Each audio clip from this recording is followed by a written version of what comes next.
Специальная коррекционная школа-интернат номер 34 осуществляет деятельность по адаптированным общеобразовательным программам начального и основного общего образования для обучающихся с ограниченными возможностями здоровья. Обучение в специальных школах способствует тому, что педагоги наблюдают за процессом развития ребенка с ограниченными возможностями здоровья, нуждающегося в специализированных индивидуальных методах воспитания и обучения.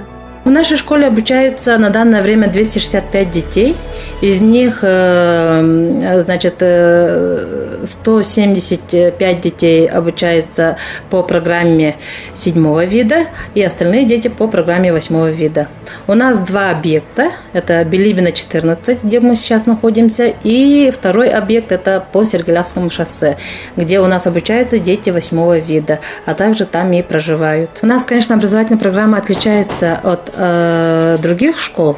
У нас программа адаптированная для детей, которые именно вот с ОВЗ. И для 7 вида отдельная программа, и для 8 вида отдельная. Также у нас обучаются дети на домашнем обучении, и для них тоже отдельно совсем своя другая программа, в отличие от других школ. При преподавании используется коррекционно-воспитательная работа. Их главной целью является включение людей с проблемами развития в социальную среду, а также предупреждение и лечение патологических состояний у детей раннего возраста, еще не адаптировавшихся в социальной среде. Мы даем ребенку возможность себя раскрыть во всех направлениях. Мы помогаем. У нас индивидуальный подход к каждому ребенку. У нас также очень развита система дополнительного образования. Дети наши выезжают на выездные кружки, секции. Я добилась того, что я стала старостой класса. Потом все выше и выше я стала президентом школы. Тут добрые учителя, хорошие педагоги, также хороший директор, который нас продвигает вперед. Также наши тренера. Вне школьных занятий дети проводят школьные мероприятия, посещают кружки, занимаются в спортивных секциях. Ученики школы являются многократными призерами и победителями в пауэрлифтинге среди школьников Якутии и Дальнего Востока. У меня уже набралось 12 призеров и чемпионов международных игр «Дитязи».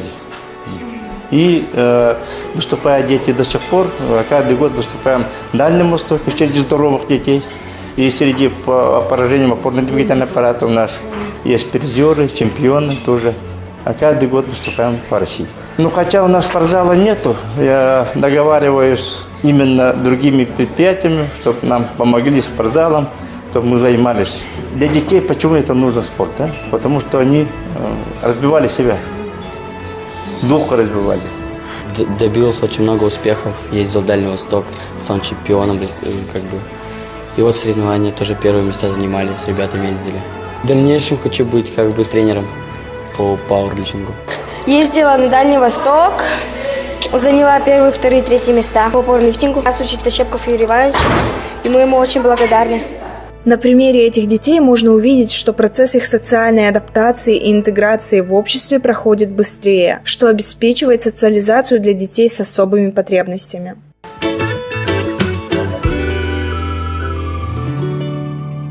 Для того, чтобы кинотеатры стали доступны всем категориям населения, по новому закону все кинотеатры России должны быть оборудованы новыми аппаратами для людей с инвалидностью и маломобильных групп населения с сентября 2018 года. Люди не должны ограничивать себя жить полноценно. Кинотеатр «Лена» стал первопроходцем, который приобрел оборудование для тифлокомментирования и субтитрирования фильмов для зрителей с нарушением зрения и слуха.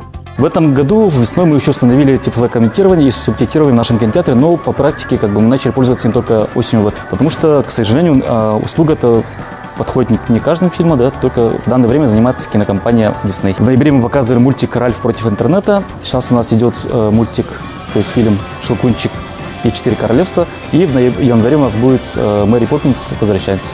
Тифлокомментирование – это передача голоса комментатора через специальные устройства с наушниками, используя общедоступный FM-диапазон на индивидуальные FM-приемники, которыми оснащаются слабовидящие посетители. Субтитрирование – это титры, которые не только передают речь персонажей, но и полноценный аналог аудиодескрипции, которая содержит все звуковое сопровождение картины для того, чтобы максимально передать происходящее на экранах слабослышащим зрителям. В этих устройствах перевод идет одновременно с происходящим на экране. Оборудование у нас выдается для слабовидящих и слепых людей. Это наушники. Чтобы их получить, надо сделать заранее заявку и позвонить, предварительно позвонить в кассу. Да? Человек подходит, забирает у контролеров наушники, и ничего нажимать, ничего подключать не надо, они уже выдаются в рабочем состоянии. Для слабослышащих людей у нас идет на экране субтитрирование, то есть в субтитры выходят не только слова персонажа, но и звуки. Какие-то действия, звуки, это все выходит тоже на экране субтитрами. На один сеанс мы можем принять до 3 человек. Благодаря большому радиусу действия системы человек с инвалидностью может сидеть на любом месте в кинозале. Таким образом, новые возможности кинотеатра «Лена» позволят передать целевую информацию о фильме для зрителей с ограниченными возможностями здоровья и насладиться кинопоказом в полной мере. С 1992 года в Якутске работает Республиканский социально-оздоровительный центр комплексной реабилитации инвалидов, который осуществляет протезирование утраченных или необратимо поврежденных частей тела искусственными заменителями. Каждый день врачи оказывают квалифицированную консультативную помощь, прием больных на предмет изготовления протезно-ортопедических изделий и оформляют акты медико-технической комиссии. Надо понимать, что если протез полностью человеку ногу не может, например, компенсировать, но максимально близко компенсирует. Получается, если человек протез одел, это далеко не означает, что протез сам пойдет и человека с собой не унесет. Очень много зависит от самого человека. Наши специалисты, инструктора ЛФК назначают специальную гимнастику, упражнения для восстановления тонуса мышц культи и обучают, соответственно, ходьбе. По современным технологиям называются протезы модульного типа на нижней конечности. Она состоит из гильзы, коленный модуль, несущий модуль и стопа модуль. И из этих модулей состоит сам протез. Протезы бывают 3 видов. Лечебно-тренировочные, то есть первичные, для людей, которым впервые заменили часть тела. Их выдают на 1 год. Основные предназначены для повседневной носки. И комплектация для изготовления протеза подбирается в индивидуальном порядке. Срок их носки 2 года. И специальные, то есть купальные и спортивные. Мы занимаемся не только протезированием, чисто технически. Мы протез изготавливаем сами, потом его на этих брусьях, на этих лестницах обучаем уже к ходьбе. И это уже занимает от недели до 2 недель. Они полностью протез получают, учатся ходить, после этого только уписываем.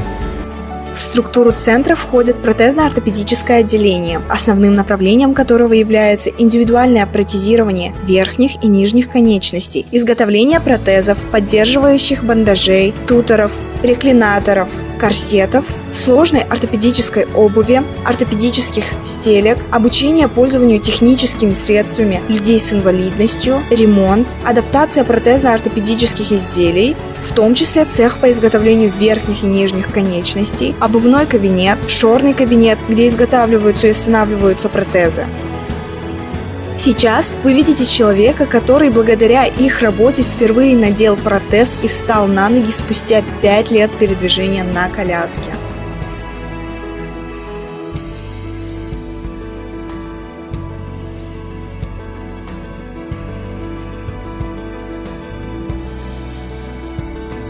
Протезное отделение обеспечено на все 100%, на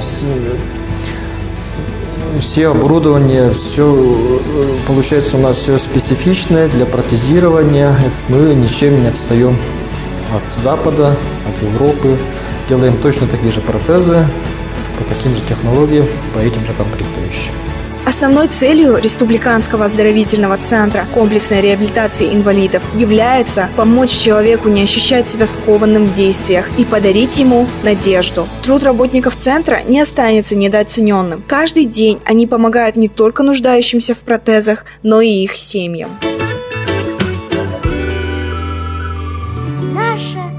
солнышко.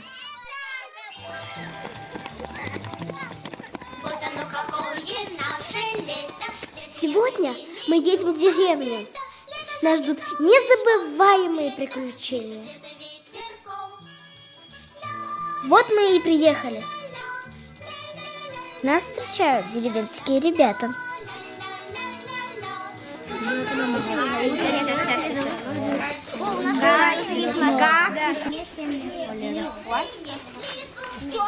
Они будут давать нам задания. Покормить телят. Вау. Мы будем кормить телят.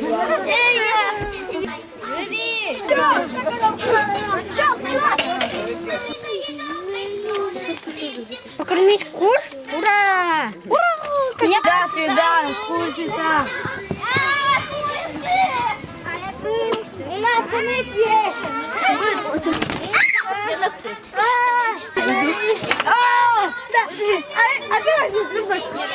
Чего вы закрыли, а?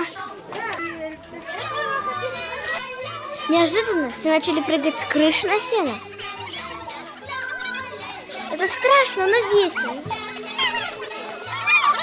Все, приехали, пошли теперь поросят кормить. Поехали. Иди, вперед.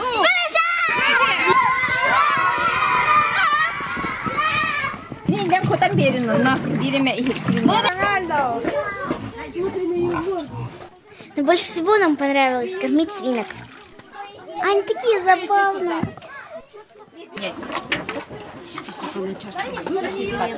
Это хрюшка. А вы зачем туда забрались, Максим?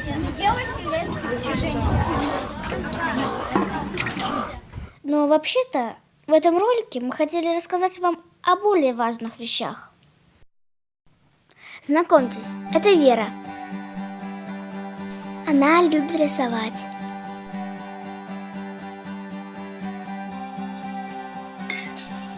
И помогать маме с бабушкой по дому. Она не любит много болтать, но учит язык жестов. У нее особый разрез глаз. Впрочем, как и у всех нас.